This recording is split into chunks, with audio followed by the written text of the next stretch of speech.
El mayor lastre que tiene España ahora son los jubilados. No se puede mantener a 9 o 10 millones de arruinados. Se dice que las pensiones han fallado porque la gente no ha tenido hijos, pero es al revés. La gente no ha tenido hijos porque tiene que mantener a los arruinados por la seguridad social a sí mismos y ya no les queda para sus hijos. Si los jubilados viven de sus viviendas, vendiéndolas o alquilándolas, los 200.000 millones que los trabajadores dan ahora a los jubilados cada año y subiendo, quedarían en los trabajadores, que los podrían invertir. Entonces, los jubilados dejarían de ser un lastre, que llegaría un momento de que los jubilados serían un problema más gordo que la corrupción. Casi todos tienen una vivienda en propiedad en España, por lo menos.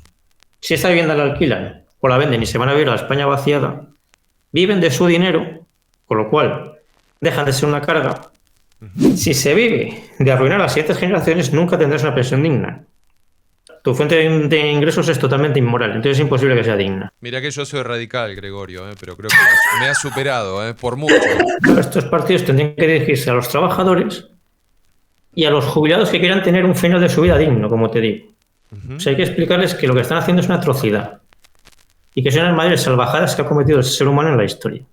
No se puede vivir de masacrar sin piedad a las siguientes generaciones. ¿No podríamos justificarlos en cierta manera en ese sentido o vos no encontrás esa justificación? No podríamos justificarlos por dos cosas. La primera, porque lo que te decía que en principios de los 90 Solbes dijo que con este sistema no se podía vivir y que la gente empezase a invertir. O sea, alguien tocó pito, avisó. El ministro de Economía. Les pusieron un cartel de neón en la cara y cerraron los ojos. Porque cuando tú no inviertes, ¿cuál es el plan? Cuando ya no puedas trabajar, porque todos sabemos que llega una edad que ya no puedes trabajar. Entonces, ¿ahí cuál es el plan? Vivir de los demás, porque tú has fundido todo. Eso es inmoral. Entonces, la gente tiene que darse cuenta de que todo el mundo tiene la obligación moral de invertir.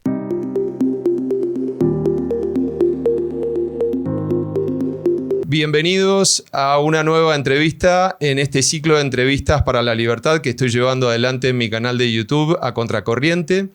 Hoy nos acompaña Gregorio Hernández Jiménez, un inversor autodidacta en bolsa a largo plazo, empresario, emprendedor, escritor y divulgador especializado en educación financiera. Desde muy pequeño tomó contacto con las inversiones y hasta ahora no paró de invertir con éxito, de aprender en forma constante y enseñar a otros a hacer lo mismo. En el año 2007 fundó la web invertirenbolsa.info, un referente en el mundo hispano para quienes buscan alcanzar la independencia financiera a través de la inversión en empresas sólidas que pagan dividendos. Desde el 2011 ha publicado 17 libros traducidos a 11 idiomas y es uno de los autores autopublicados más vendidos en Amazon España. Las opiniones de miles de lectores en Amazon, FNAC, El Corte Inglés, La Casa del Libro, avalan la claridad, profundidad y utilidad de sus obras. En 2024 lanzó el Club de la Independencia Financiera, una comunidad donde ofrece formación práctica y teórica basada en su experiencia personal.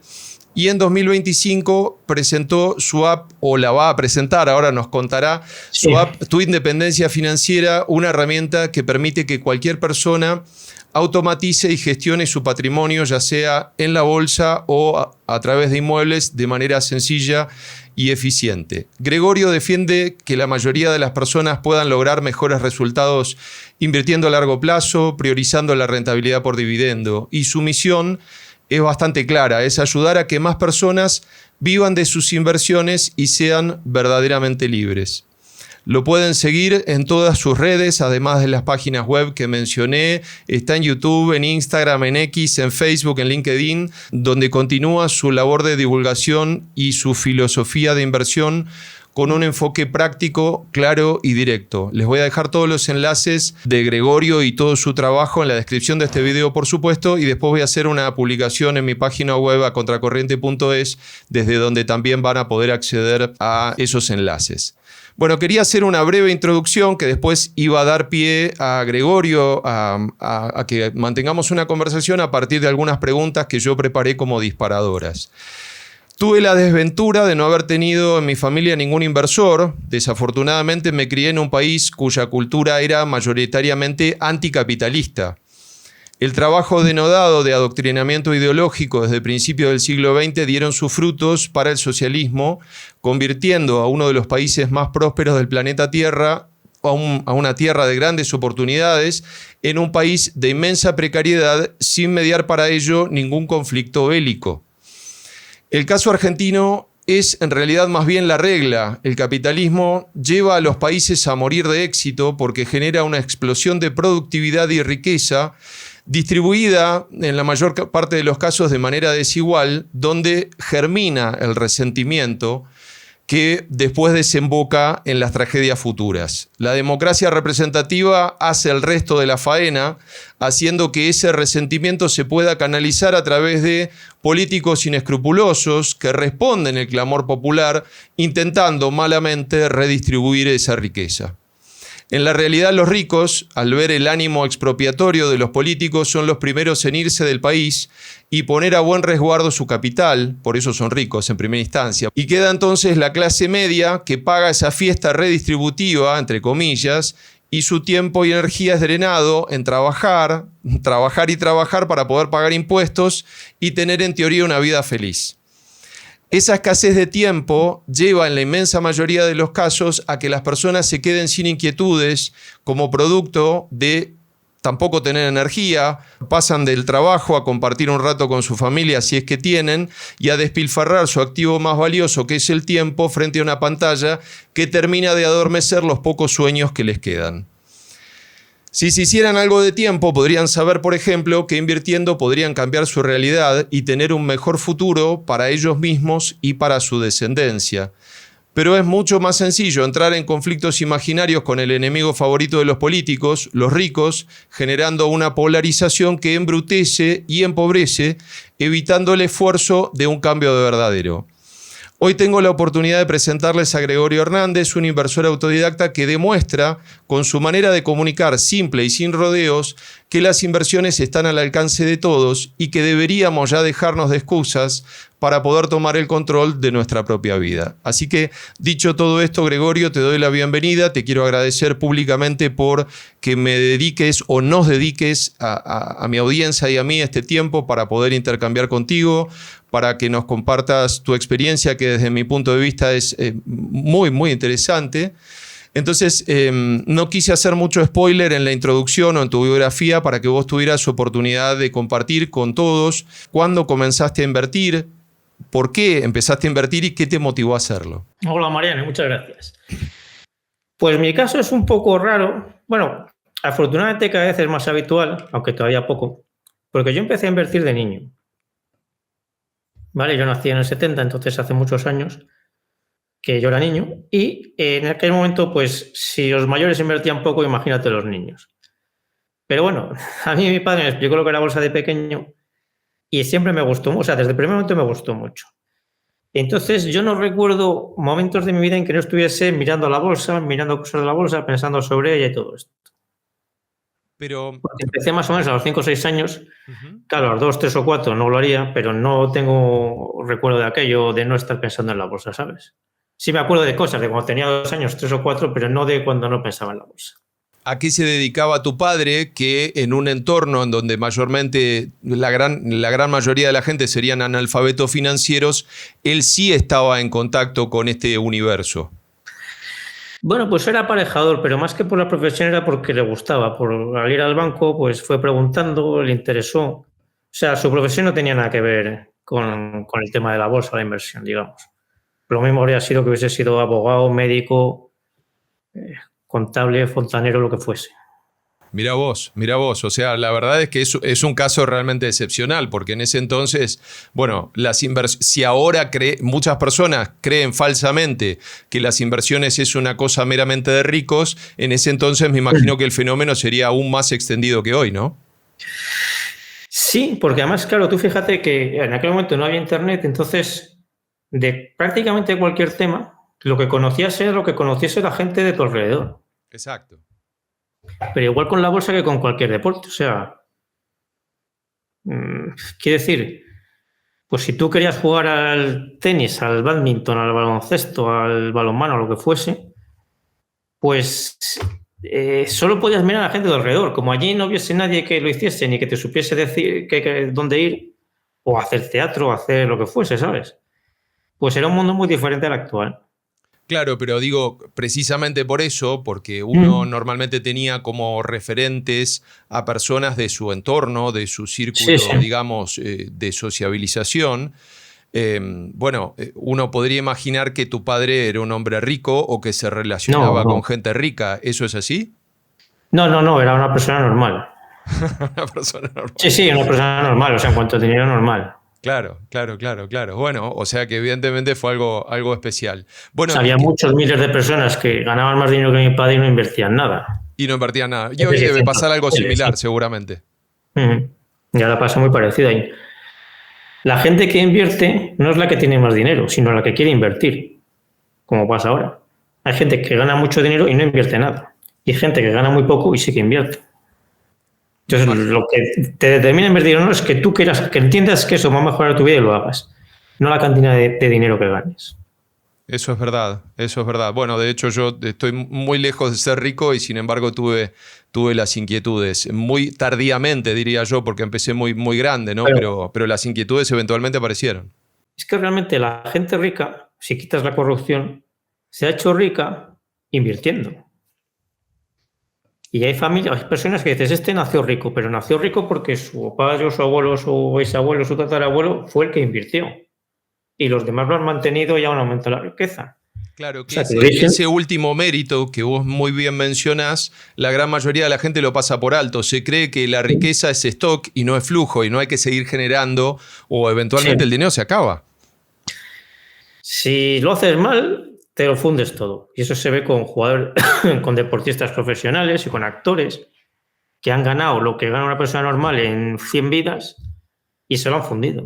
Exacto, exacto. O la gente que gana la lotería, por ejemplo, es un fenómeno muy También. común. A los 6 7 años están en la quiebra. Sí, sí, pero fíjate, la lotería le puede tocar, digamos, a cualquiera. Pero deportistas profesionales, actores profesionales están en contacto con gente que tiene mucho dinero y que sabe invertir. Es verdad. Debería ser fácil para ellos invertir, más o menos, mejor o peor. Sí. Y hay algunos que se arruinan en muy pocos años.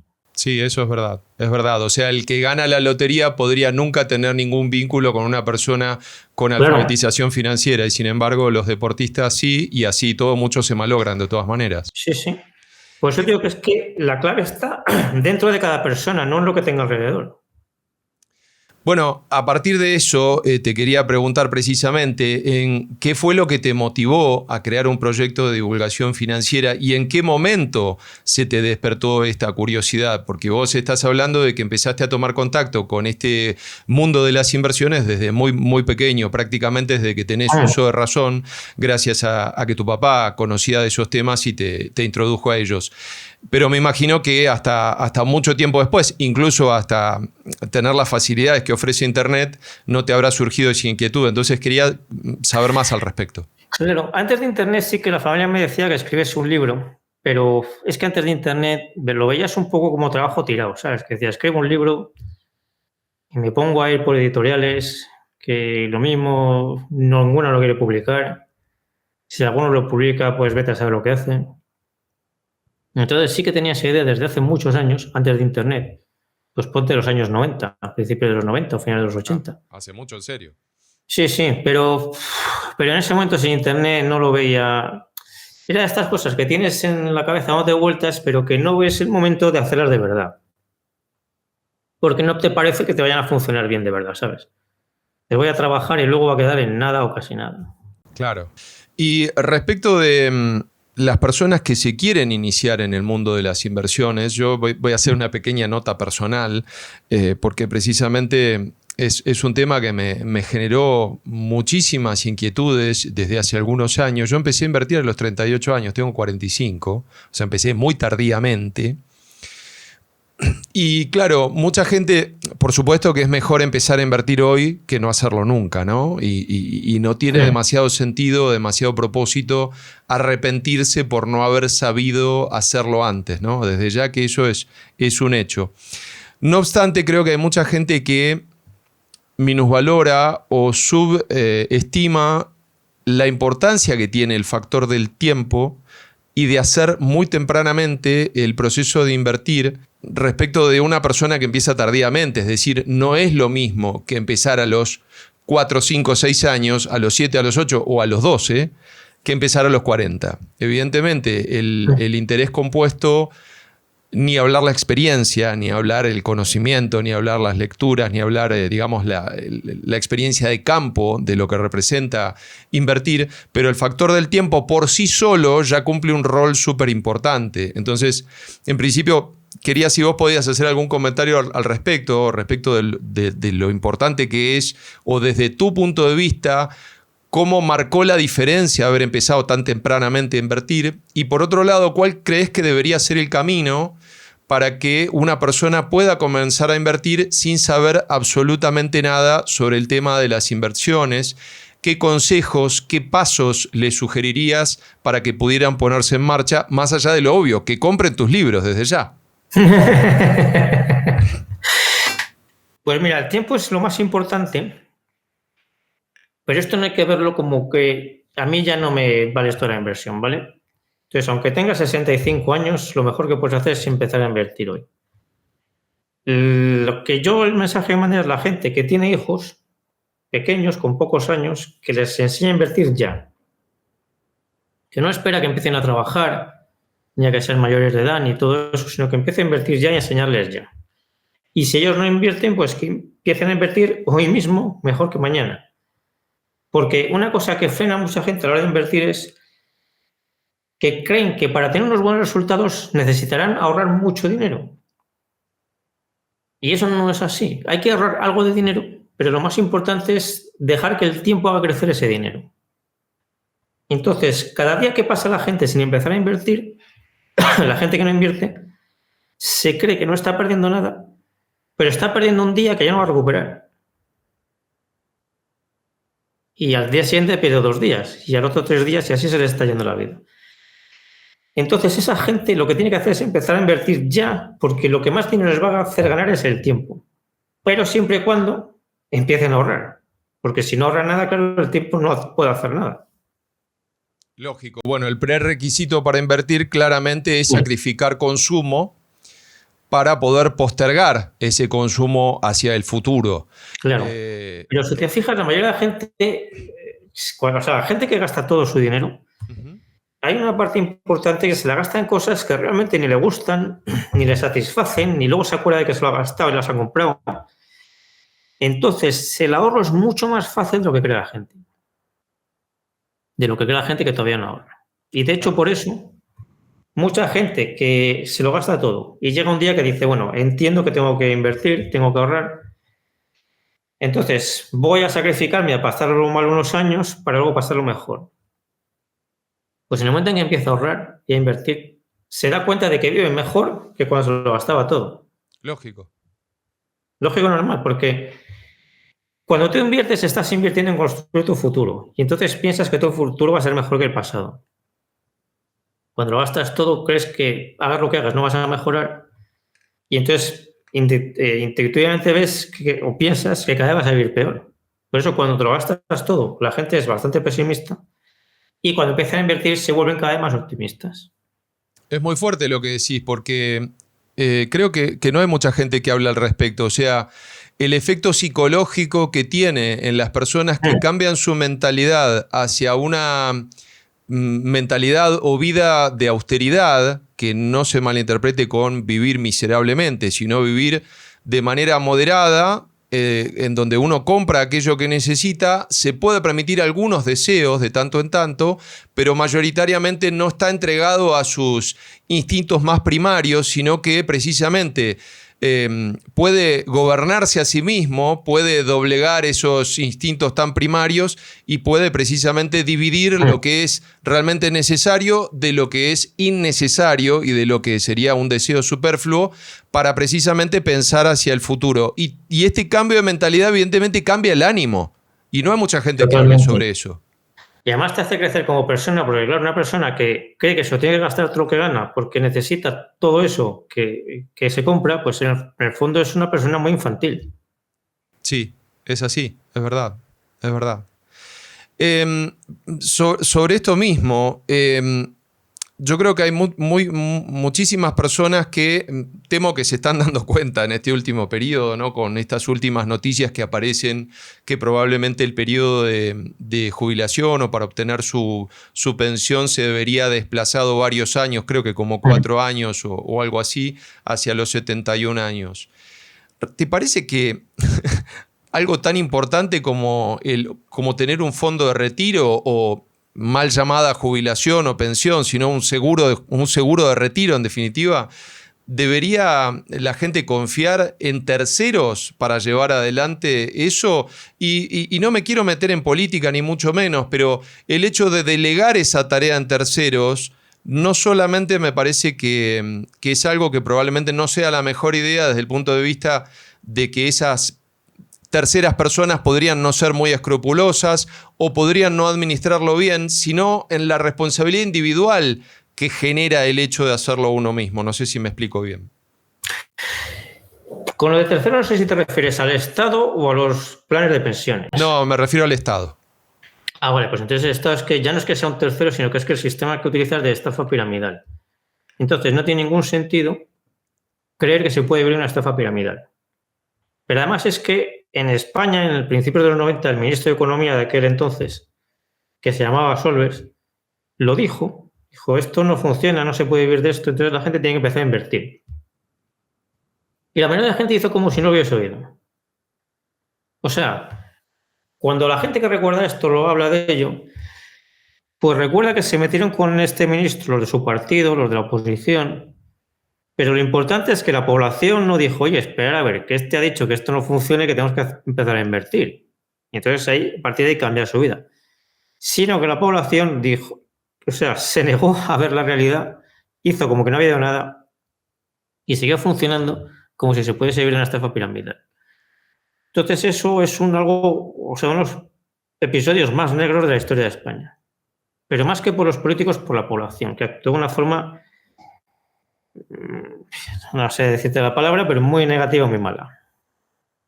Mucha gente niega la idea de que tienen los políticos que se merecen, pero yo creo que de hecho tenemos mejores políticos que los que merecemos, en términos de que la gente no relaciona causa y efecto, es decir, se comporta de manera infantil y después tiene políticos que se ocupan de querer controlar cada mínimo aspecto de nuestra vida, pero por otro lado, cuando se les otorga esa libertad, toman decisiones que van en contra de sí mismos. Entonces yo, te lo comunico ahora, yo soy anarcocapitalista, soy un libertario radical, pero por momentos digo, ¿realmente la gente está preparada para ser libre? ¿Realmente somos lo suficientemente maduros como sociedad, en términos generales estoy hablando, se entiende, ¿no? Como para tener y administrar esa libertad. Es que el problema es que la gente tiene miedo a la responsabilidad. No se da cuenta de que si fuesen más responsables vivirían mejor. Entonces ese miedo es lo que les hace querer que su vida la dirijan otros y que las decisiones que ellos deberían tomar las dirijan otros. Tienen que vencer ese miedo y verán que viven mucho mejor. Porque claro, si delegasen eso y fuese, por ejemplo, pues como dices, pues en vez de hacerme yo el pan en mi casa, se lo dejo al panadero, se lo compro todos los días y compro un pan que está bien y todo funciona bien. Sino que delegan su vida en los políticos, pero luego se están quejando toda su vida de que las cosas funcionan mal. Entonces, claro, una de las cosas que digo mucho es que una sociedad que se cree que va a vivir en una estafa piramidal tiene que tener los políticos malos obligatoriamente. Exacto. Pero no puede tener los buenos nunca. Claro. Es imposible que tenga buenos políticos. Entonces, para tener buenos políticos, primero la gente tiene que darse cuenta de que es imposible vivir una estafa piramidal. Y cuando eso suceda es cuando vendrán luego los políticos buenos. Pero mientras tanto es imposible. Concuerdo. ¿Crees que hay algún partido? No quiero comprometerte con la pregunta, ¿no? Pero ¿crees que hay algún partido político no que represente esa forma o esa visión de la vida, sino que se aproxime un poco más? ¿Crees que tenemos esa oferta o todavía no apareció? Pues que yo sepa, no. Entonces te digo que yo sepa porque como ahora hace 20 o 30 años en España, todo el mundo conocía todos los partidos que había. Ahora van saliendo partidos nuevos. Entonces, te digo que yo sepa no, porque a lo mejor hay algún partido pequeño, desconocido, que yo no conozco, que sí que lo hace. Claro. Pero que yo sepa ninguno. Pero desde ya que no son los partidos más conocidos ni los partidos más, No, del Congreso seguro que mayoritariamente ninguno. votados. Del Congreso ninguno y de autonomías y ayuntamientos tampoco. No sé si por ahí habrá alguno que se haya creado hace poco que sí que lo haga, eso no lo sé. Sí, se entiende. Bueno, en línea con la pregunta anterior, ¿qué opinás entonces si tenemos esta sociedad infantilizada de que el Estado se meta en temas relacionados a la educación financiera en las aulas? Es decir, que asista a los colegios y que brinde una oferta de educación financiera, que Hacienda vaya a los colegios a indicarle a los alumnos o a los niños o a los jóvenes la importancia de pagar impuestos. Realmente, bueno, ¿cuál es tu punto de vista en este sentido? Claro. ¿Confías en las buenas intenciones de los políticos y de los burócratas en ese sentido? Yo tengo una frase, y la tengo incluso en algún libro, que digo que la educación financiera debería enseñarse en los colegios, pero ahí lo que quiero decir es que se debería aprender de niños. ¿Vale? Porque esto que ahora aprendemos de adultos, lo lógico es aprenderlo de niños, y cuando seas adulto ya saberlo, ya saber cómo invertir y todo eso. Entonces eso es lo que quiero decir con esa frase. Pero claro, que esto lo enseñase en los políticos, pues lo enseñarían mal seguro. Claro, porque además... Por sus intereses y los lobbies que les controlan o que les sobornan o... A los amos que responden en muchos casos. Bueno, porque hay una cosa que yo pienso en ese sentido, es en España tenés una oferta educativa, estoy hablando de colegio primario y secundario, digamos, tenés una oferta educativa que se supone que te ofrece alternativas, es decir, colegios totalmente públicos del Estado, colegios concertados y colegios privados. Pero lo que creo que mucha gente no es consciente es que todos están controlados por el Estado, por lo tanto... La narrativa, cualquiera sea, ya sea en términos de educación financiera o de educación respecto al dinero en general, o de historia o de cualquier materia, en sí pasa por un filtro del Estado. Por lo tanto, es prácticamente ineludible que uno reciba algún tipo de adoctrinamiento por parte del Estado, incluso estudiando en un colegio meramente privado. Claro, porque hace los programas, entonces se supone que los hace para controlar la calidad, que no hubiese ningún colegio privado que dijese, pues multiplicando 2 por 3 ya te damos el título de bachillerato. Claro. Pero claro, el peligro y lo que pasa en la práctica es que controlan el contenido para lo que tú dices, para mantener el sistema actual. Exacto. A mí cuando alguien habla de hacer obligatoria la alfabetización financiera en los colegios me da pavor, porque digo, la persona que dice esto, ¿realmente sabe quién es el que controla la narrativa? O sea, precisamente en vez de enseñarle a las personas o a los niños a muy temprana edad cuáles son las bondades de invertir, cuáles son, digamos, los buenos hábitos que deberían ir desarrollando para cultivar no solamente riqueza económica, sino un carácter templado, digamos, fuerte, en donde no se dejen llevar por sus instintos y sus deseos. Digo, realmente... ¿Quieren que se meta el Estado en ese tema? Porque yo estoy seguro que sale mal, es decir, que van a enseñar cualquier otra cosa menos lo que deberían enseñar para otorgarle libertad y autonomía a esas personas. Sí, sí. Es que, claro, si hubiese un sistema de capitalización de pensiones desde hace años, pues ahora la sanidad y la educación serían fáciles de pagar por todo el mundo. Con lo cual no existirían la sanidad pública ni la educación pública. En el momento actual, como ya tenemos 9 o 10 millones de arruinados, que son los jubilados, y eso no puede ser, o sea, eso no es así a día de hoy, pues a lo mejor una solución temporal hasta que las cosas se hagan bien sería que el Estado pagase la educación y la sanidad, pero que la pagase, no que la controlase. O sea, que la financie, que el Estado financie el costo, claro, pero con no un que lo cheque administre. escolar, por ejemplo, pero sin entrar en los programas ni en lo que se dice en las aulas. Claro.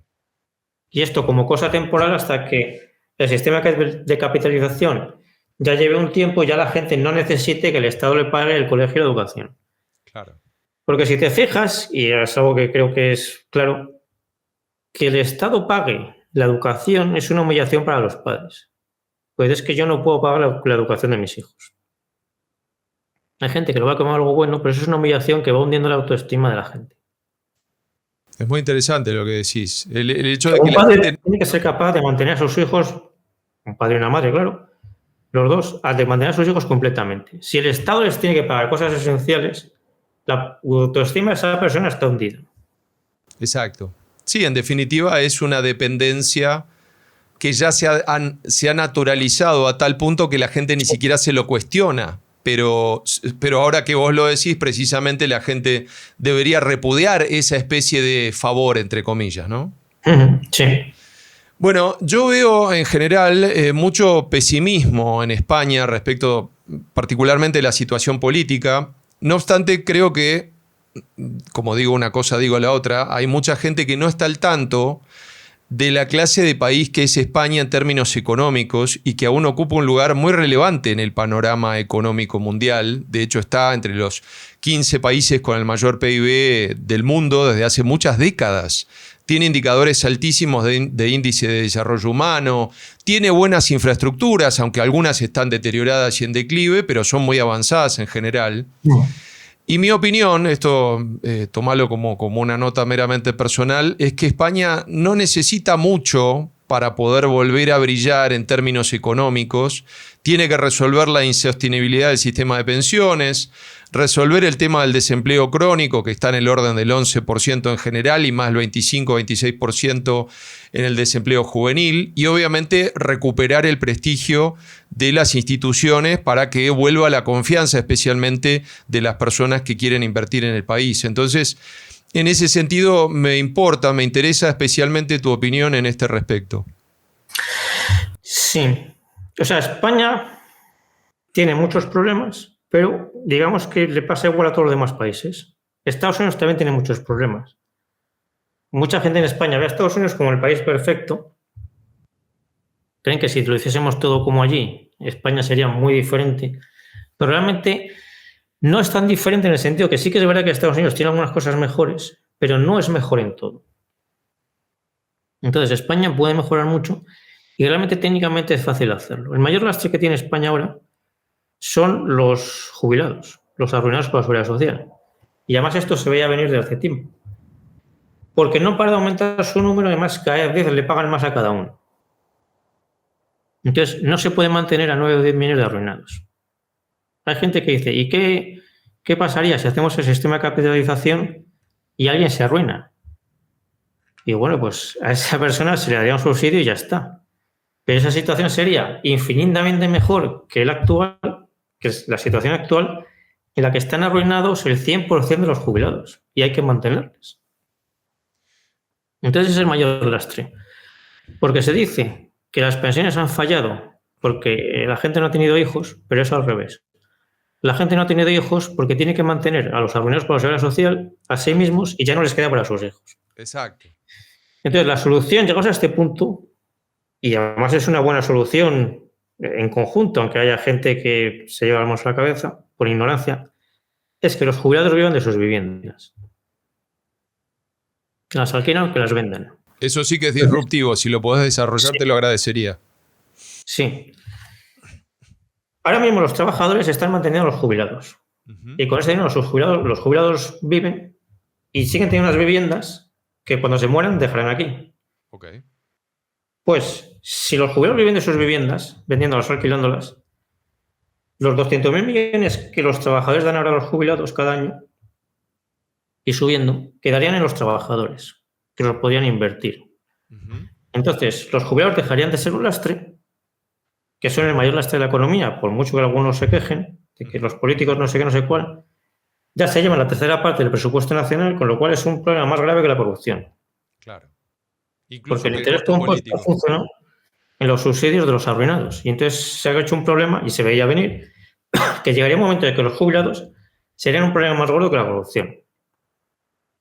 Entonces, casi todos tienen una vivienda en propiedad en España, por lo menos. Si esa vivienda la alquilan o la venden y se van a vivir a la España vaciada, viven de su dinero, con lo cual dejan de ser una carga. Es la única forma de que tengan pensiones dignas, porque los jubilados, una de las cosas que dicen mucho es que queremos pensiones dignas. Si se vive de arruinar a las siguientes generaciones, nunca tendrás una pensión digna. Porque no es digno de tu fuente de ingresos. Claro, tu fuente de ingresos es totalmente inmoral, entonces es imposible que sea digna. Entiendo. La única forma que sea digna es que vivan de lo que ellos tienen. Lo que ellos tienen es su vivienda. Entonces viven de su vivienda, dejan de ser un lastre para los demás y los trabajadores empezarían a enriquecerse. Se crearían muchas más empresas, subiría el poder adquisitivo, subirían los sueldos y sería un círculo virtuoso de riqueza. Mira que yo soy radical, Gregorio, pero creo que me ha superado, por mucho. No, a ver, la idea me parece fascinante porque es la primera vez. Técnicamente es fácil hacerlo. Me parece fascinante porque es la primera vez que la escucho. No obstante, estoy seguro que no entraría por la ventana de Overton ni a los martillazos. Es decir, es que es la verdad. O sea, imagínate decirle a una persona, porque, ojo, tal vez te estoy interpretando mal cómo sería la secuencia de implementación de esto, porque yo por ahí asumo que de pronto vos le decís, bueno, te doy un año para que vendas tus propiedades y te vayas a vivir al campo en el medio de la nada. Te pongo alguna infraestructura, te pongo un hospital, te doy servicios, digamos. Tampoco hace falta el campo te quito la pensión. Yo me lo imagino así y básicamente me imagino que lincharían a todos los políticos, que no estaría mal tampoco, no te voy a negar que no estaría mal. Pero lo que quiero decir es que me parece de lo radical lo siguiente. Entonces, ¿cómo imaginás o si pensaste o si llegaste a reflexionar largamente sobre la secuencia de implementación de esta idea? Sí. Mira, no sería en medio de la nada porque en España hay muchas provincias que la vivienda es muy barata.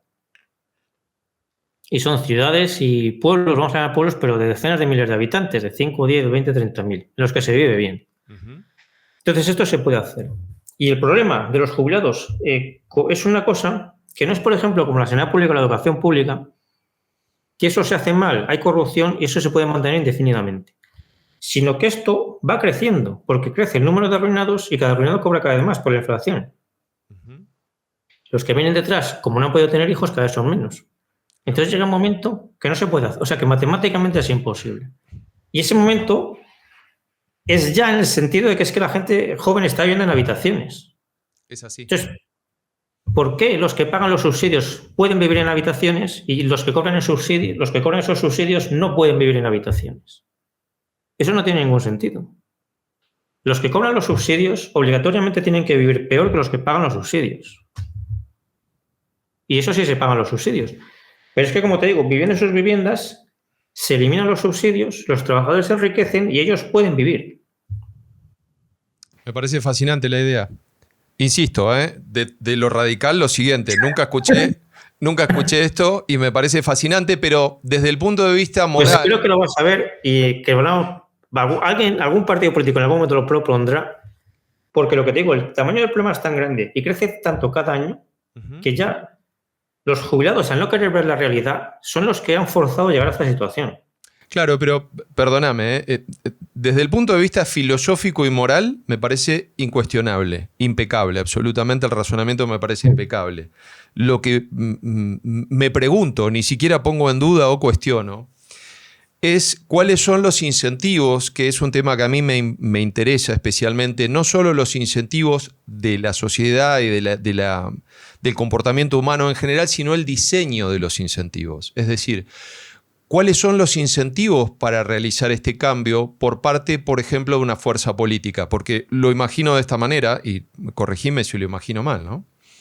Yo mañana te pido a vos formar un partido político. Nos hacemos amigos, seguimos conversando, nos vamos a tomar muchos cafés y muchas cañas, y nos hacemos amigos y decidimos hacer el partido político de la independencia financiera. Y nuestra primera propuesta de campaña es esta. Tu primera propuesta de campaña, yo soy el coequiper, voy de segundo ahí.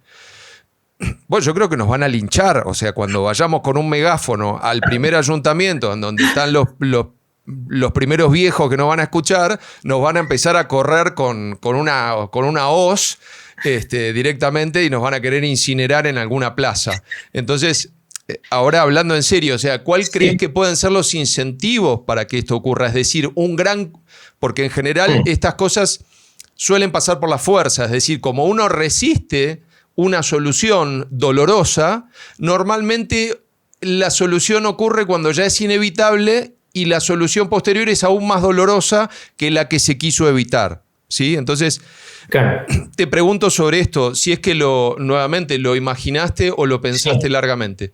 Tú piensas que hay más trabajadores que jubilados. Sí. Entonces, estos partidos tendrían que dirigirse a los trabajadores y a los jubilados que quieran tener un final de su vida digno, como te digo.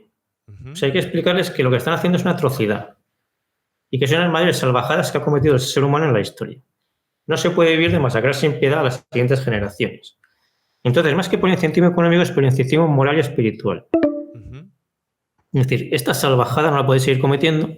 Entonces, os damos esta solución porque es la única forma de que tengáis un final de vuestra vida que sea digno de verdad. Lo entiendo perfecto. Sobre esto, y no era el objetivo de la entrevista, pero sin lugar a dudas me parece un tema lo suficientemente jugoso como para seguirlo conversando.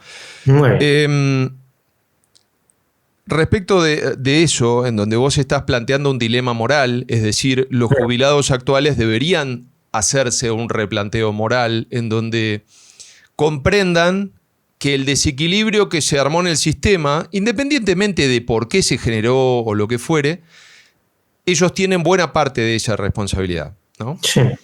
Entonces, ahí la pregunta también es moral. Es decir, hay una frase de Juan Bautista Alberdi, que es uno de los padres fundadores de Argentina, que dice: el que no se involucra en asuntos públicos paga su pereza con su fortuna. ¿Sí? Sí. Entonces, en el periodo en el que estas personas, bueno, principalmente la generación de los boomers y los aún mayores, ¿no? Se desarrollaron, tuvieron su época más productiva, ganaron dinero y aceptaron implícitamente, por acción o omisión, este sistema de reparto. Creo que la gente estaba muy distraída de cuestiones políticas. Y te voy a dar un ejemplo muy concreto. Yo vine a España en la década del 90, vine precisamente a fines del 92 y principios del 93. Y yo me relacioné, tengo muchísima familia en España, más de 100 personas, y claro, yo era un niño de 12, 13 años, los cumplí acá. Pero siempre me interesó muchísimo el tema político, el tema histórico y demás, y voy a tratar de hacerlo muy corto. Lo que más me llamó la atención es que nuestra familia, incluso con trabajos modestos, vivía tan bien y estaba a años luz desde el punto de vista de la conversación. Es decir, no estaban hablando de política. De hecho, se impresionaban lo mucho que nosotros como argentinos hablábamos del tema político. ¿Por qué? Porque uno habla de lo que lo entusiasma o de lo que le preocupa. Y ellos claramente la política no era una preocupación. Es decir, estaban prácticamente desentendidos de los temas políticos. Y creo probablemente que se desentendieron demasiado y le dieron demasiado lugar a precisamente estos políticos inescrupulosos que vendieron fantasías.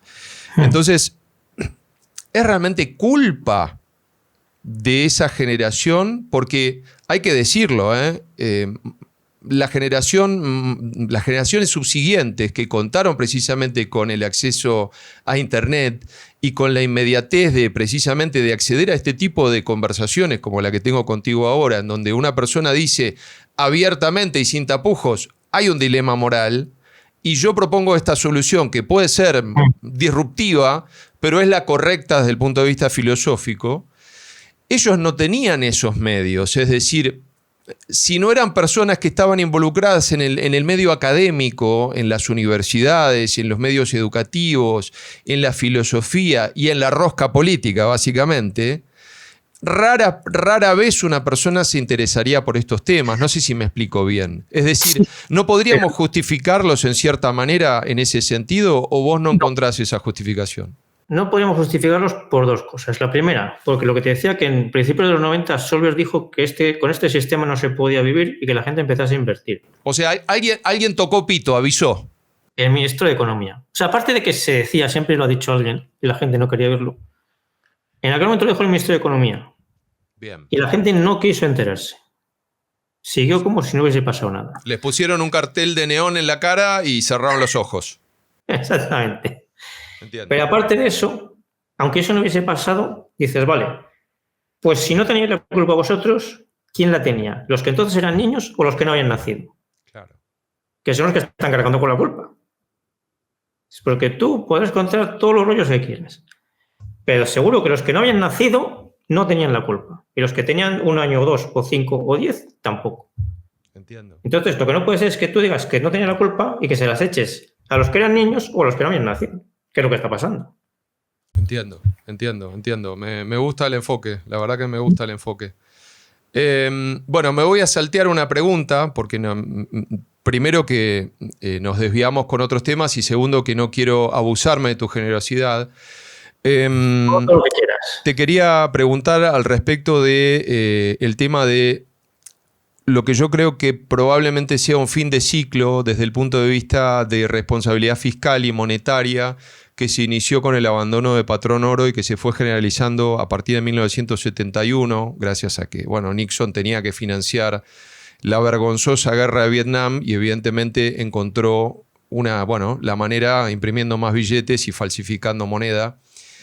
Pero evidentemente hoy hay como un auge y se ha vuelto mainstream en algún punto, aunque X ciertamente mainstream no es. O sea, lo que pasa en X, ex Twitter, no es lo que la gran mayoría de la gente está hablando.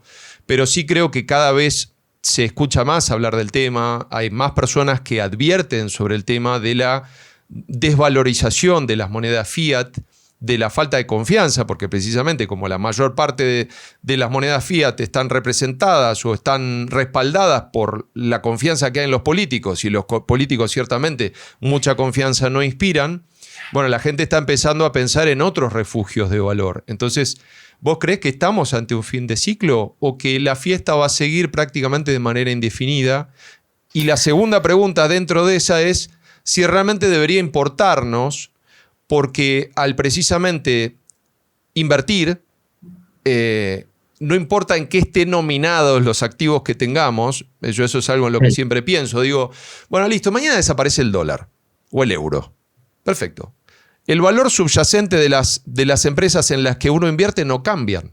Eso. Es decir, se estará representando esos valores en otra unidad de medida, cualquiera sea. En onzas de oro, en cantidad de bitcoins o en una moneda nueva que aparezca en el futuro o lo que fuere. Sí, sacos de sal o de azúcar o lo que sea, como en el pasado, lo que fuese. Sí. Exacto, pero precisamente, entonces dos preguntas. Si crees que estamos ante un fin de ciclo y si crees que es importante para aquellos que invertimos, que me anticipo, yo creo que no es muy importante, pero sí que es muy importante para la gente que no invierte. Claro, efectivamente. O sea, esto es poco importante. O sea, se le está dando una importancia exagerada porque el dinero en sí es algo secundario. Entonces, lo que hay que hacer de toda la vida es ese dinero invertirlo. Y además, esto es un poco complejo, no sé si querrás meterte, pero sería un problema muy gordo que el dinero en sí fuese una buena inversión. Porque entonces la gente no invertiría en cosas de verdad y no consumiría. Uh-huh. Entonces, para que todo funcione bien, el dinero tiene que perder valor. No de forma exagerada, ¿vale? Porque a veces cuando dices esto, pues como Argentina, no, como Argentina no. No con hiperinflación, pero el dinero tiene que perder algo de valor para que las cosas funcionen bien. Porque si la gente quiere acumular dinero, entonces no lo invierte y no lo gasta. Pero, perdóname, el dinero es una cosa para intercambiar consumo e inversión. No intento contradecirte, pero eso sería la teoría de que un poco de inflación es buena. Es que es así. Porque si no, tú piensas por los riesgos. Si tú dices, yo sin hacer nada gano como si invirtiese en bolsa ahora, pues no hago nada. Entonces, ni inviertes en bolsa, ni creas empresas que no cotizan en bolsa, ni construyes viviendas, ni construyes máquinas para fabricar pan, pero ni construyes nada porque te quedas como estás. Pero perdóname, sin caer en una devaluación moderada o una inflación moderada o una depreciación moderada, dicho en otros términos, evidentemente acumular dinero no debería tener la misma rentabilidad que invertir ese dinero. O sea, claro, creo que es compatible una moneda que no se deprecia con que haya estímulos para invertirla gracias a que la rentabilidad de invertirla sea mayor a retenerla. No sé si me expreso bien. Pero es que tú fíjate que si ese dinero lo inviertes, que es lo que pasa con la moneda fiat, coges, ganas la inflación o menos, o un poco más. Un poco más. Es decir, si compras bonos, depósitos a plazo fijo, lo que sea, ganas la inflación un poco más. Pero ya lo estás moviendo, no te lo estás quedando en un cajón. Vale, tú al hecho de dejar meter el dinero en un depósito bancario hace que el banco le preste el dinero a una empresa para fabricar máquinas, para fabricar yogures, a otro para comprarse un coche, para comprarse una vivienda. Exacto. Lo estás moviendo. Si tú ganas eso mismo dejándolo en un cajón, el banco no podría prestar y no se podría crear esa riqueza. Entiendo. ¿Qué impacto crees que tienen las nuevas tecnologías en este nuevo periodo que estamos viviendo como humanidad? A mí personalmente me parece que vivimos uno de los periodos de la humanidad más interesantes, más jugosos y más extraordinarios. O sea, no sé si peco de optimista, pero yo agradezco cada día que me levanto de estar vivo en este periodo de tiempo, porque me parece que vivimos unos cambios y unas dinámicas espectaculares. Y me parece importante hablar de esto porque pasa muy por encima de lo cotidiano y de la coyuntura y de lo que nos quieren hacer creer el pesimismo cotidiano y que Sánchez dijo esto y que Abascal dijo lo otro, o que Milei dijo aquello otro. O sea, como que la gente está perdida en lo cotidiano y no se detiene a pensar la relevancia de la época que estamos viviendo y cómo todo esto va a ir construyendo un futuro aún más virtuoso. Entonces, me interesa mucho tu punto de vista respecto de este tema de la inteligencia artificial. ¿Qué impacto crees que podría tener en la economía? ¿Qué impacto crees que podría tener en la innovación? ¿Y cómo te posicionás como inversor en relación a eso? Pues mira, yo creo que la diferencia que ha habido siempre en la vida, la mayor, es entre la gente que invierte y la que no lo hace. Entonces, con todo esto que dicen las tecnologías, la inteligencia artificial y tal y cual, creo que esa brecha entre la gente que invierte y la que no, cada vez va a hacerse más grande. Porque los inversores cada vez van a sacar una rentabilidad más alta a su dinero y los que solo trabajan, que están cometiendo el error de solo trabajar, cada vez van a tener más problemas y más dificultades para conseguir dinero. Entiendo. O sea, va a ir aumentando la brecha de manera, yo diría, insoportable. Es decir, se va a dividir el grupo o las desigualdades, puesto de esa manera, van a aumentar muchísimo. Claro, entonces eso debe hacer que la gente que no invierte se dé cuenta y vaya empezando a invertir. Con lo cual, el grupo de los que no invierten cada vez sea más pequeño. Interesante. ¿Crees que la gente se va a ver forzada y que se va a dar cuenta de esto? Es que, volviendo al tema moral de antes, no invertir es inmoral, porque cuando tú no inviertes, ¿cuál es el plan? Cuando ya no puedas trabajar, porque todos sabemos que llega una edad que ya no puedes trabajar. Entonces, ¿ahí cuál es el plan? Vivir de los demás, porque tú has fundido todo. Eso es inmoral. Entonces, la gente tiene que darse cuenta de que todo el mundo tiene la obligación moral de invertir. Aparte de que si lo hace vivirá mucho mejor, es que tiene la obligación moral de hacerlo. Me parece fascinante ese punto de vista. No lo había pensado así. De hecho, en mi canal subí hace bastante tiempo 7 motivos para invertir, en donde exponía las bondades de invertir y cómo genera un círculo virtuoso el hecho de invertir en muchos sentidos. Pero nunca me lo había planteado como un dilema moral, es decir, como que al no invertir y al no forjar riqueza futura, en definitiva, sea como sea, puede ser simplemente trabajando y ahorrando mucho, tal vez tenés un muy buen trabajo y ganás muchísimo dinero, no te hace falta hacer inversiones muy agresivas, puedes hacer algo muy conservador, pero evidentemente serías un lastre para, aunque no sea para la sociedad en su conjunto, sino para tu propia familia, es decir, que tus hijos tengan que financiar tu vejez, tu enfermedad, tus cuidados, etcétera. Sí, como mínimo para tu familia, pero tal y como está organizada la sociedad ahora, es para toda la gente que nace después que tú. Claro, bueno, evidentemente es parte de la estructura de este estado de bienestar en donde bueno, la mayoría de los europeos se ha criado.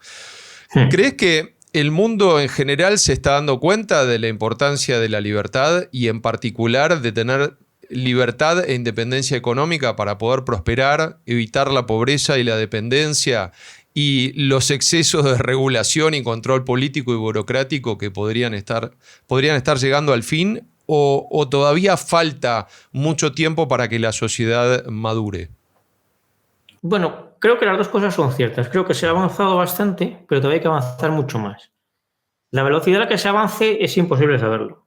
Pueden pasar cosas que peguen un subidón como pasa con cualquier cosa.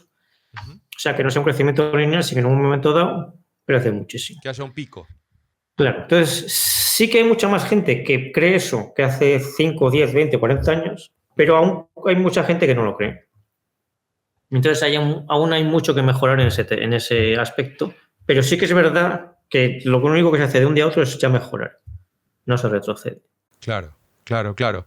Pero a lo que voy es que yo lo que estoy viendo es que evidentemente las generaciones más jóvenes que se encuentran con estos grandes desequilibrios que vos comentabas, inmorales, en relación al tema de la insostenibilidad del sistema de reparto de pensiones, yo creo que ellos tienen mayores inquietudes y también tienen más coraje en votar a representantes más osados y más disruptivos. Es decir, los jóvenes, que creo que de hecho se estaba empezando a armar el debate si permitirles votar a los jóvenes de 16 años o desde los 16 años, cosa que promovió el gobierno de Cristina Kirchner en Argentina y le salió el tiro por la culata porque terminaron votando a Javier Milei y se armó un partido libertario prácticamente de la noche a la mañana y arrasó, digamos. Sí, sí. Entonces creo que precisamente los políticos ahora no quieren que los jóvenes voten porque precisamente los jóvenes son la punta de lanza de este cambio tan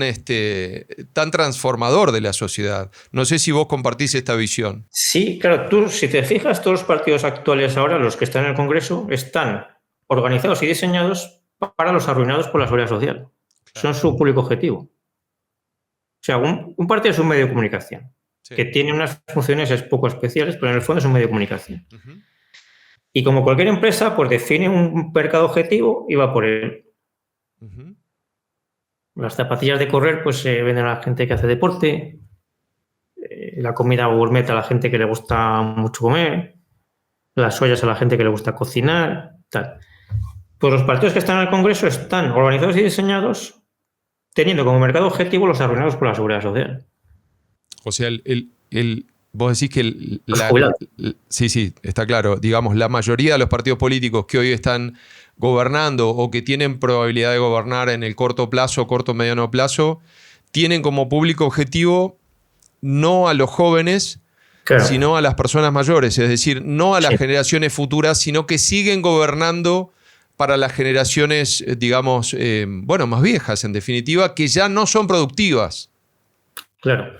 Entonces, hay una cosa curiosa que da la sensación de que los partidos políticos cubren todas las posibilidades de lo que pueda querer la gente, y es completamente falso. Solo cubren a la población vieja, los jubilados. Entonces, todo el hueco del resto de la población está completamente vacío. Si se creasen partidos nuevos para los trabajadores, tendrían 20, 25 millones de personas que les podrían votar. Y podrían arrasar a los partidos que existen ahora porque tienen un público que realmente es pequeño, que son los jubilados. Y te voy a hacer una pregunta que podés negarte a contestar si querés, porque es un tema filoso. ¿No crees que los políticos están tratando de sustituir a esa masa de votantes naturalizando la inmigración ilegal con nuevos jóvenes que les deban favores? Podés no responder si querés, si no te querés meter en ese sentido. Pero yo lo que estoy viendo, y que no me parece que sea un fenómeno casual, sino que veo que hay, independientemente de los organizadores, creo que hay muchos incentivos para que haya un efecto llamada, ¿sí? De que vengan personas que se supone que podrían ser jóvenes y productivas, independientemente de su raza, de su religión, de sus costumbres, de lo que sea, ¿no? Eso no es tema para este video, ni siquiera es algo en lo que yo pienso, ¿no? Pero el hecho de que precisamente los dos partidos hegemónicos, el PSOE rojo y el PSOE azul, los dos comparten esa visión que hay que darle acogida a todos los inmigrantes y que hay que regularizar a aquellos que están irregulares y demás. ¿No te parece que en realidad lo subyacente podría ser, entre otros motivos, que estén tratando de sustituir sus masas de votantes que saben que eventualmente se van a morir de aquí a los próximos 10, 15 años? Pues esto no sabría decírtelo, la verdad. No es que no quiera contestarte, sino que no sabría decirte. Sí, sé por dónde vas y lo he pensado, no lo tengo claro. Si lo que quieren los políticos es eso o no. Bueno, porque además pasa una cosa. Es imposible saberlo, ¿no? Pero es una teoría de conspiración que se me vino a la cabeza y la quería pelotear con vos. Sí, pero es que pasa una cosa, que es que cuando se habla de inmigrantes, aquí en España, de los problemas y tal y cual, realmente se está hablando de un porcentaje muy pequeño de los inmigrantes. O sea, la inmensa mayoría no son los que crean estos problemas de delincuencia. Concuerdo. Pero Entonces, te voy a hacer un inciso. el número de votos, esto es muy pequeño con todos los demás inmigrantes. Pero te voy a hacer un inciso. Hmm. Tampoco era el objetivo de la entrevista, pero me parece súper interesante y por eso es que lo quiero comentar con vos, que me interesa tu visión y tu punto de vista. Si vos alentás o generás estímulos o incentivos para que la gente venga a vivir a España, y yo nací en Argentina, o sea, soy un inmigrante también, si no lo hablo desde una posición de superioridad porque soy medio blanquito ni nada por el estilo, vos tendrías que generar, si tus objetivos son virtuosos, un medio o un contexto para que todos los inmigrantes puedan prosperar, incluyéndome a mí, que he venido a España hace 5 años, busqué trabajo durante 3 y no conseguí trabajo en España. Yo mantuve mi trabajo que tenía desde Estados Unidos, ¿sí? Y de hecho ahora estoy emprendiendo directamente porque dije, bueno, si no consigo trabajo, lo voy a tener que inventar. Pero lo que quiero decir es que si tenés más de tenés un 11% crónico de desempleo y un 26% de desempleo juvenil, ¿qué futuro y qué estímulos para tener una vida virtuosa les estás dando a los inmigrantes recién llegados? ¿Se entiende la pregunta? Es decir, vos favoreces la inmigración, regular, irregular, te da igual, los regularizás después, no pasa nada, está todo bien, no pasa nada. Ok, pero ¿qué vida puede tener esa gente con alquileres que están en los 850.000 euros por un zulo en Madrid o en una gran ciudad, Barcelona, Valencia, elegí cualquiera? Y por otro lado no le das oportunidad de conseguir un trabajo pronto, es decir, imponés un salario mínimo alto que deja fuera a la gran mayoría de los emprendedores que necesitan una ayuda, que necesitarían contratar a una persona y en vez de, no sé cuál es el salario mínimo, 1.100 euros pueden pagar 930, suponete. Entonces ya estás barriendo de un plumazo un montón de oportunidades de colaboración voluntaria entre personas que están dispuestas a trabajar por un poquitito menos del precio regulado. Tampoco discriminás por regiones, es decir, el salario mínimo de Madrid es exactamente el salario mínimo que de Orense o que de Oviedo o que de, no sé, Murcia o de cualquier otro lugar que tiene un costo de vida un poco menor.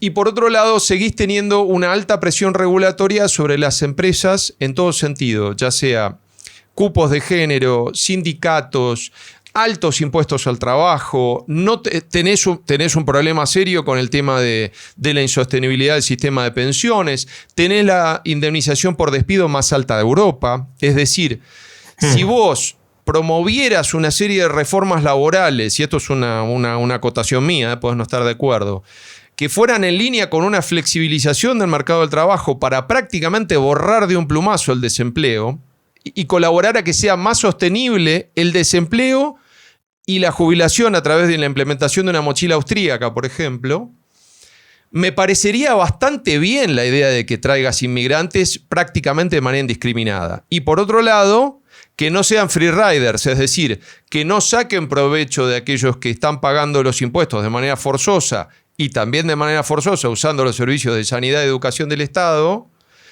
que a esas personas les pidieras algún tipo de seguro de salud y seguro educativo para que los demás no tuvieran que ser crónicamente solidarios con su nueva realidad. Es decir, yo no tengo problema como contribuyente en acoger y pagar por un periodo de tiempo la sanidad y la educación de un inmigrante que no paga impuestos todavía porque no tiene una fuente de ingresos. ¿Se entiende? No tengo problema.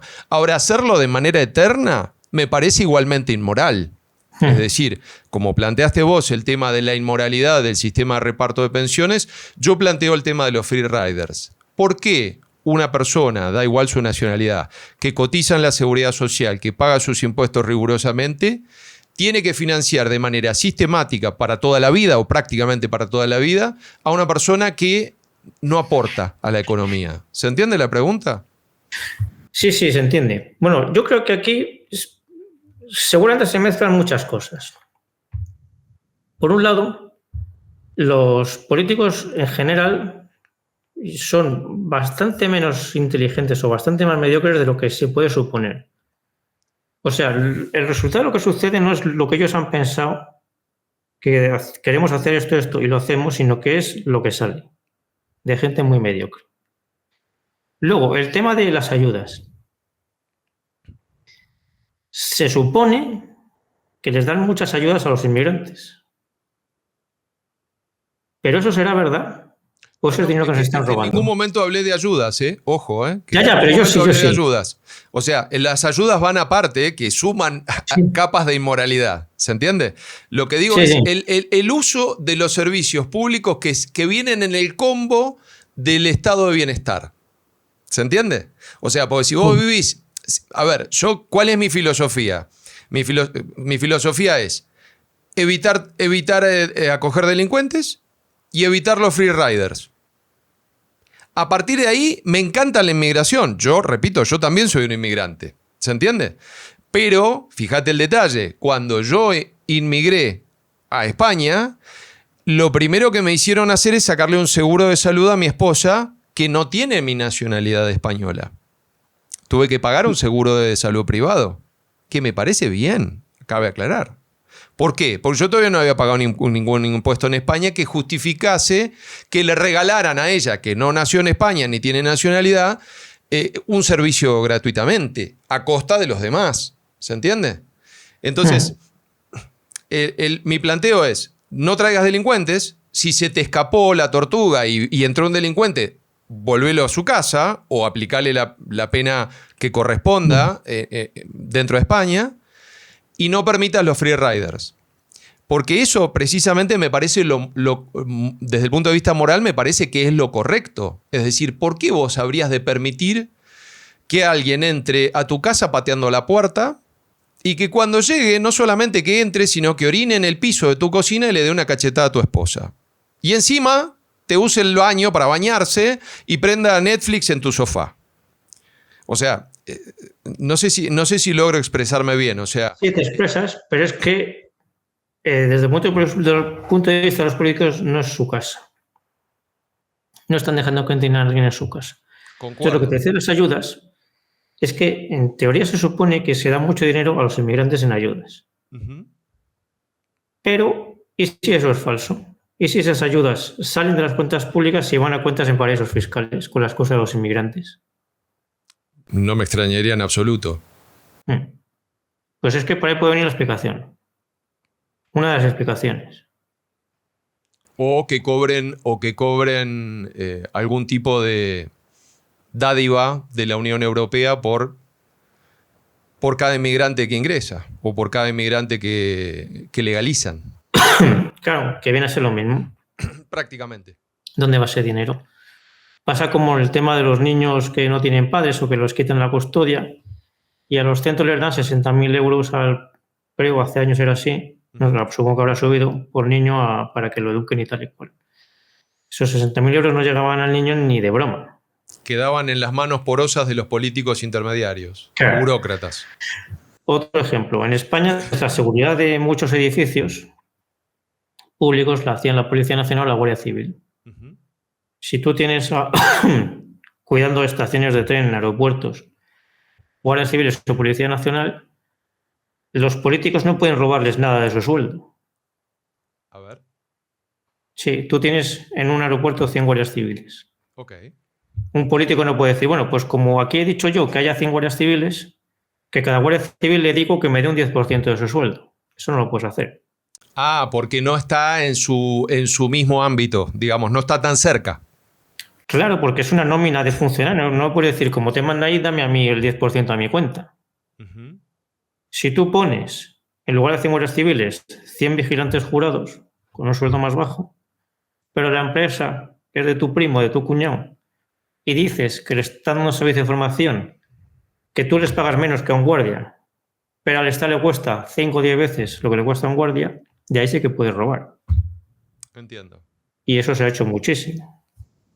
Bueno, básicamente tu visión es aún más pesimista que la mía, porque crees que los políticos son idiotas y son corruptos, ¿no? Que no hay nada inteligente detrás de un plan urdido meticulosamente, que simplemente van como a los tumbos. Sí, es que no son bastante mediocres, porque yo he tratado y los que les manejan también son mediocres. Claro. Entonces, Las explicaciones, que yo hace años lo pensaba, que todo lo tenían muy bien pensado y todo lo que hacían tenía una explicación racional, pues ahora hace tiempo que desde que los conocí he visto que no. ¿Estás convencido que no? No, son mediocres, van a lo suyo, como el tonto del pueblo que va a mangar todo lo que puede, y lo que sucede en la vida de todo el mundo es el resultado de eso. Pero no es que ellos lo hayan diseñado de esa forma. Entiendo. Me gusta ese punto de vista porque realmente no lo había pensado así. Sí consideraba que eran malos, pero no estaba tan seguro que fueran además tremendamente mediocres o directamente incapaces. Sí, pues lo son. Vamos con, si te parece, la última. Gregorio, desde ya te quiero agradecer de nuevo por toda la cantidad de tiempo que nos estás regalando y compartiendo. La verdad es que estoy fascinado y no te lo digo para, como se dice en Argentina, chuparte las medias o dorarte la píldora para caerte bien ni nada de eso, sino al contrario, porque es raro hoy en día, y precisamente creo que por lo anterior, que estuvimos conversando, tener conversaciones intelectuales de alto nivel, es decir, en donde, bueno, una persona que se precia de ser medianamente inteligente e informada encuentra a otra medianamente inteligente e informada, o más inteligente y más informada, que lo hace ver otro punto de vista. Así que de todo corazón te lo quiero agradecer. Muchas gracias, Mariano. La última pregunta, y es muy de izquierda la última pregunta, pero no porque yo sea de izquierda, sino porque quiero precisamente llegar a la gente de izquierda a través de la pregunta que te voy a hacer, refiere a los ideales de Karl Marx. Básicamente los comunistas tienen como anhelo que los medios de producción sean de la clase trabajadora. ¿Por qué? Porque interpretan incorrectamente cómo funciona la economía y los incentivos de los agentes económicos para poner en marcha la producción de cualquier bien.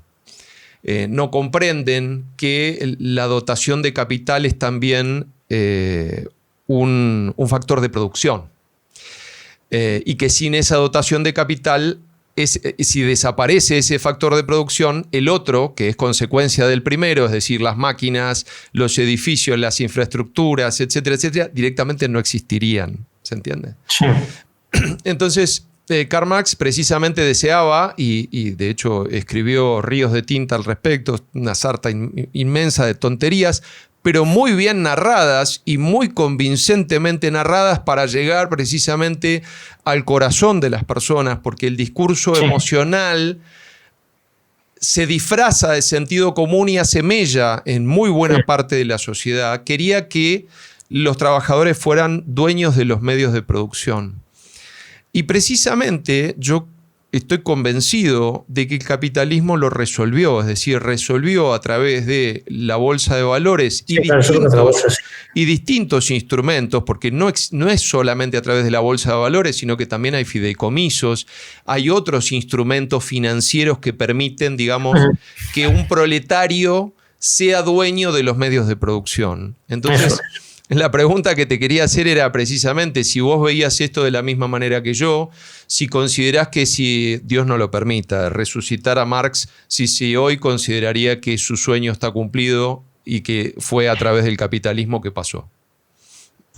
Sí, mira, es que la política generalmente, aunque sean ideas muy equivocadas como las de Marx, tienen una base real, que luego la deforman para hacer su ensoñación o su idea, como se quiera llamar, que es equivocada.